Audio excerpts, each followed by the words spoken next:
আজকে আমি মালদা জেলার হরিশ্চন্দ্রপুরে আসলাম, মিসকিনপুরে আসলাম।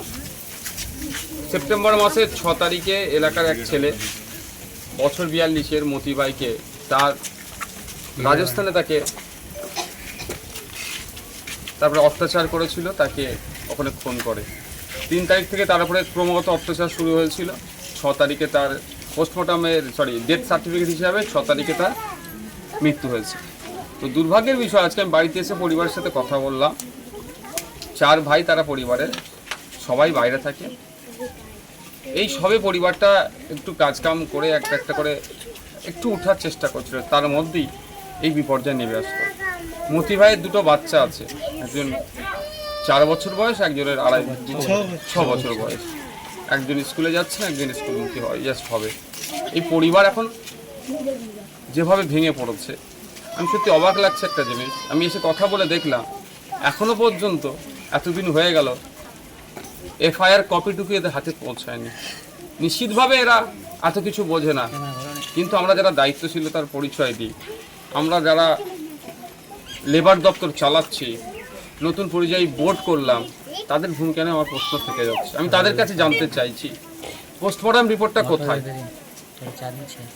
কজ অফ ডেথ যে সার্টিফিকেট, আমি যে ডেথ সার্টিফিকেটটা দেখলাম সেখানেও ভুল আছে। এই সংশোধন করে দেওয়ার দায়িত্বটা কাদের? এরা তো দিন আনে দিন খায়, এরা কি বুঝবে? সার্টিফিকেটটা তো হাতে পেয়ে গেছে ঠিক কথা, কিন্তু এগুলো তো দেখভালের দায়িত্ব আমাদের পরিযায়ী কল্যাণ পরিষদ বোর্ড হয়ে গেল, শ্রম দপ্তর কি করছে? তাদের দায়িত্ব তো এগুলো ঠিক করে দেওয়া। এনার স্ত্রী আছে, মতি ভাইয়ের স্ত্রী আছে, ডেথ সার্টিফিকেটে দেখছি স্ত্রীর জায়গায় নীল করা আছে, না করা আছে। এই ডেথ সার্টিফিকেটটা ভবিষ্যতে এনার স্ত্রী আর কি কোনো কাজে লাগাতে পারবে? কি কারণে মারা গিয়েছে সেখানে উল্লেখ নাই। মানে এইগুলো যে গ্যাপগুলো আছে, এগুলো পূরণ করার দায়িত্ব যাদের, তারা কেন এগিয়ে আসছে না? গ্রামের মানুষ শহরে গিয়ে কাজ করে রুজি রুটি জীবিকা ধারণ করছিল। আজকে বাংলার শ্রমিকরা ভিন্ন রাজ্যে আক্রান্ত হচ্ছে, কোনো জায়গায় পিটিয়ে মেরে দিচ্ছে, কোনো জায়গায় গলা কেটে মারছে, কোনো জায়গায় বাংলা ভাষা বলার জন্য তাদেরকে ডিস্টার্ব করছে, কোনো জায়গায় গোমাংস খাওয়ার অভিযোগ তুলে মেরে দিচ্ছে। এইগুলো খুব বন্ধ হওয়া দরকার। আমি আশা করব আমার রাজ্য সরকারের কাছে, লেবার দপ্তরের কাছে, ভিন্ন রাজ্যের রাজ্য সরকারদের সাথে কথা বলে এগুলো সমাধান করবে।